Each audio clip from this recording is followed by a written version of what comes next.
தந்தை, மகன், தூயாவியாரின் பெயராலே ஆமென். ஆன்மீக வழிகாட்டி ஆகஸ்ட் மாதம் 9ஆம் தேதி சனிக்கிழமை. மரியாளின் மாசற்ற திரு இதயத்திற்கு பரிகாரமாக ஒப்பு கொடுக்கப்படுகிற ஜெபம். ஓ மகா பரிசுத்த கன்னித்தாயே, நன்றியற்ற மனிதகுலத்தின் நிந்தனைகள் மற்றும் நன்றியின்மையால் ஒவ்வொரு கணமும் முட்களால் சூழப்பட்ட உமது மாசற்ற இருதயத்தின் வருத்தங்களை நாங்கள் துயரத்துடன் இப்போது கேட்கிறோம்.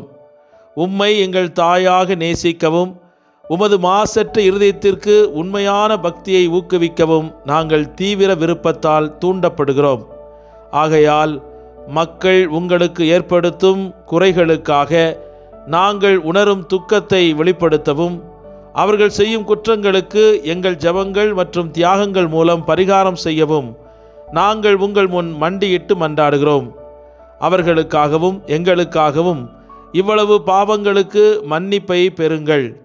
பாவிகள் இயேசுவை நேசித்து ஏற்கனவே மிகவும் புண்படுத்தப்பட்ட இயேசுவின் இதயத்தை புண்படுத்துவதை நிறுத்தும்படி அவர்களின் மனமாற்றத்தை விரைவுபடுத்தும். பூமியில் எங்கள் முழு இருதயத்தோடும் கடவுளை நேசித்து பரலோகத்தில் என்றென்றும் அவரை அனுபவிக்கும்படி உங்கள் கருணையின் கண்களை எம்மீது எப்போதும் திருப்பி அருள வேண்டும் என்று எங்கள் ஆண்டவராகிய கிறிஸ்து வழியாக மன்றாடுகின்றோம். ஆமேன். இன்றைய நற்செய்தி மத்தேயு நற்செய்தி 17ஆம் அதிகாரம் 20வது இறைவார்த்தை. இயேசு அவர்களை பார்த்து, உங்கள் நம்பிக்கை குறைவுதான் காரணம். உங்களுக்கு கடுகளவு நம்பிக்கை இருந்தால் நீங்கள் இம்மலையை பார்த்து இங்கிருந்து பெயர்ந்து அங்கு போ என கூறினால் அது பெயர்ந்து போகும். உங்களால் முடியாதது ஒன்றும் இராது என நான் உங்களுக்கு சொல்கிறேன். இது கிறிஸ்து வழங்கும் வாழ்வு தரும் நற்செய்தி. கிறிஸ்துவே உமக்கு புகழ். சிந்தனை: நம்பிக்கையினால் அன்றி எவரும் கடவுளுக்கு உகந்தவர்களாய் இருக்க முடியாது. நம்பிக்கை என்பது ஆண்டவர் உயிரோடு இருக்கிறார் என்றும் அவரை அணுகிச் செல்வோருக்கு தக்க கைமாறு அளிக்கிறார் என்று உறுதியாக விசுவசிப்பதும் ஆகும் என்று எபிரேயர் புத்தகம் 11:6 நம்பிக்கைக்கான விளக்கத்தை தூய பவுலடியார் நமக்கு கற்றுத்தருகிறார். நேர்மையாளர் தம் நம்பிக்கையால் மட்டுமே வாழ்வடைவர் என்பதை ரோமேயர் திருமுகம் 1:17 நமக்கு உறுதிப்படுத்துகிறார். விசுவாசம்தான் நம்முடைய வாழ்க்கையின் அடிப்படை. விசுவாசமின்றி கிறிஸ்தவ வாழ்விலே நாம் கனி கொடுப்பவர்களாக வாழ முடியாது என்பதை நாம் நினைத்து கொள்ள வேண்டும். நம்முடைய விசுவாசத்தை தக்க வைத்து கொள்ள வேண்டும் என்றால் நற்செய்தியை நம் உள்ளத்திற்கு அறிவித்து கொண்டே இருக்க வேண்டும். நற்செய்தியை கேட்பதால் தானே நம்பிக்கை உங்களுக்கு பிறக்கும் என்பதை ரோமையர் 10:17 பவுலடியார் கற்றுக் கொடுக்கிறார். கேட்பதைத்தான் நம்ப முடியும் என்பதை அவர் உறுதிப்படுத்துகிறார். நீங்கள் எதை கேட்பதற்கு உங்கள் காதுகளையும் இதயத்தையும் திருப்புகிறீர்களோ அதுதான் உங்களுடைய நம்பிக்கையாக மாறுகிறது. உலகத்தின் தீமையான எண்ணங்களுக்கும் கருத்தியல்களுக்கும் முற்போக்கு சிந்தனைகளுக்கும் கருத்தியல்களின் தொகுப்பாக கருதப்படுகின்ற மெய்யியல்களுக்கும் நீங்கள் உங்களுடைய செவிகளையும் இதயத்தையும் திருப்பி கொடுத்தால் அந்த நம்பிக்கை இயேசுவின் மீது இல்லாதபடி உலகத்தின் மீது கொண்டிருக்கிற நம்பிக்கையாக மாறும்.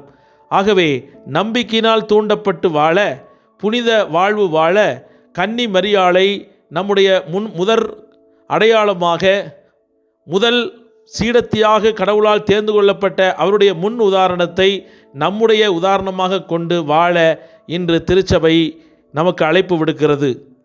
ஆபத்துக்களில், சந்தேகங்களில், சிரமங்களில் மரியாளை நினைத்து பாருங்கள். மரியாளை நோக்கி மன்றாடுங்கள். அவருடைய திருப்பெயர் உங்கள் உதடுகளிலிருந்து நீங்க அனுமதிக்காதீர்கள். அவருடைய பெயர் உங்கள் இதயத்தை விட்டு வெளியேற ஒருபோதும் அனுமதிக்காதீர்கள். அவருடைய ஜெபத்தின் உதவியை பெறவும் அவருடைய அடிச்சுவடுகளில் நடக்கவும் எப்போதும் புறக்கணியாமல் உங்களை அர்ப்பணியுங்கள். அவர்களை நம்முடைய முழுமுதல் வழிகாட்டியாக ஏற்றுக்கொண்டு நம்மை வழிதவற முடியாதபடி அவருடைய கரங்களுக்குள் நம்முடைய கரங்களை திணித்துக் கொள்வோம். அவரை அழைக்கும் போது நீங்கள் ஒருபோதும் இதயத்தின் நம்பிக்கை இழக்க மாட்டீர்கள். அவர் உங்கள் மனதில் இருக்கும் வரை நீங்கள் ஏமாற்றத்திலிருந்து பாதுகாப்பாக இருப்பீர்கள். அவர் உங்கள் கையை பிடித்திருக்கும் போது நீங்கள் விழ முடியாது. அவருடைய பாதுகாப்பின் கீழ் நீங்கள் பயப்பட ஒன்றும் அவசியமில்லை. அவர் உங்கள் முன் நடந்தால் நீங்கள் சோர்வடைய மாட்டீர்கள். அவர் உங்களுக்கு ஆதரவை காட்டினால் நீங்கள் இலக்கை வெகு விரைவாக அடைவீர்கள். புனித பெர்னாட் திருச்சபையின் தந்தை மற்றும் மருத்துவராக செயல்பட்ட இவருடைய கருத்துக்களில் இருந்து அன்னை மரியாளின் மீது ஆழ்ந்த விசுவாசமும் ஆழ்ந்த அன்பும் கொண்டிருக்கிற நாம் ஆண்டவர் இயேசுவின் மீது விசுவாசத்தை நாம் பெற்றுக்கொள்ள அந்த தாய் இன்று நமக்கு வழிகாட்டுவாராக. செபிப்போமாக. சதா காலத்திற்கும் எங்களோடு உடன்படிக்கை செய்து அதிலே பிரமாணிக்கத்தோடு செயல்பட்டு வரும் எங்கள் அன்பின் பரலோக தந்தையே, உம்மை நன்றியோடு போற்றி துதித்து ஆராதித்து மகிழ்கிறோம். உம்மீது அன்பு கூர்ந்து உமது கட்டளைகளை கடைபிடிப்போரை 1000 தலைமுறை வரை நான் ஆசீர்வதிப்பேன் என்று வாக்குத்தத்தம் தந்த அன்பு தெய்வமே, உம்மீது அன்பு செலுத்தும் எங்களையும் எங்கள் குடும்பங்களையும் தலைமுறைகளையும் சகல ஆபத்துக்களில் இருந்து தற்காத்து வளமான வாழ்வை தந்து மகிழ்வோடும் செழிப்போடும் பொருளாதார நலன்களோடும் எங்களை வாழ வைத்து கொண்டிருக்கும் தெய்வமே, உமக்கே கோடி நன்றி அப்பா. மறைந்து போகும் இன்பங்களை கண்களுக்கு விருந்தாக்கி போதைக்கும் உடல் இச்சைகளுக்கும் போலியான பெயர் புகழ் அடையாளங்களுக்கும் தவறான படிப்பினைகளுக்கும் தங்களையே பலியாக்கி கொண்டிருக்கும் இளம் நெஞ்சங்களின் தெய்வ பயம் என்ற புண்ணியத்தை இன்று அவர்களுக்கு அளித்தருளும். இன்டர்நெட் வசதிகள், டிவி நிகழ்வுகள், பொழுதுபோக்கு அம்சங்கள் எல்லாவற்றிலும் இன்று இச்சையின் ஆவிகளையும் வக்கிரமத்தின் ஆவிகளையும் கோபம், வெறுப்பு, தற்கொலை எண்ணங்கள், பிறருடைய வாழ்வை கெடுக்கும் செயல்பாடுகள் இவற்றை தந்திரமாக புகுத்தி ஒரு தீமையான சமூகத்தை, அக்கறையில்லாத சமூகத்தை, இன்பத்தை மட்டுமே அனுபவிக்க துடிக்கும் பொறுப்பில்லாத சமூகத்தை உருவாக்கி கொண்டிருக்கும் சாத்தானுடைய மாய கவர்ச்சி தந்திரங்களை உய்த்துணர்வதற்கான உள்ளத்தை எம் மக்களிடையே உருவாக்கும்.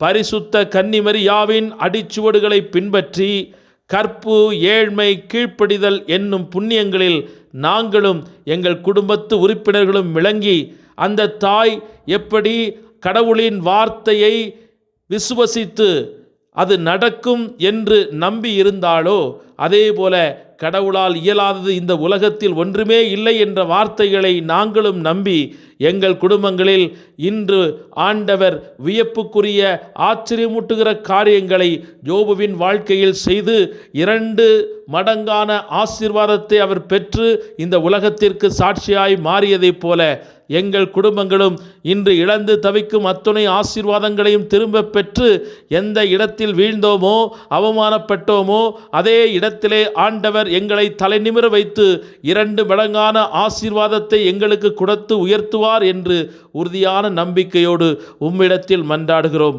ஆராய முடியாத அற்புத காரியங்களை எங்களுக்காக செய்கிற தெய்வமே, இன்று எங்கள் வாழ்விலே நாங்கள் தடைகளாக நினைக்கிற அனைத்து காரியங்களையும் எங்களிடமிருந்து அகற்றி எங்கள் வாழ்வையும் ஆசீர்வதித்து நாங்கள் வேண்டுவதற்கும் விரும்புவதற்கும் மேலான ஆசீர்வாதத்தை இந்த நாளிலே பெற்றுக்கொள்ளும்படியாக எங்களை ஆசீர்வதிப்பீராக. அமேன். எல்லாம் உள்ள இறைவன் தந்தை, மகன், தூய ஆவியானவர் நம் ஒவ்வொருவரையும் நிறைவாக ஆசீர்வதிப்பாராக. ஆமேன்.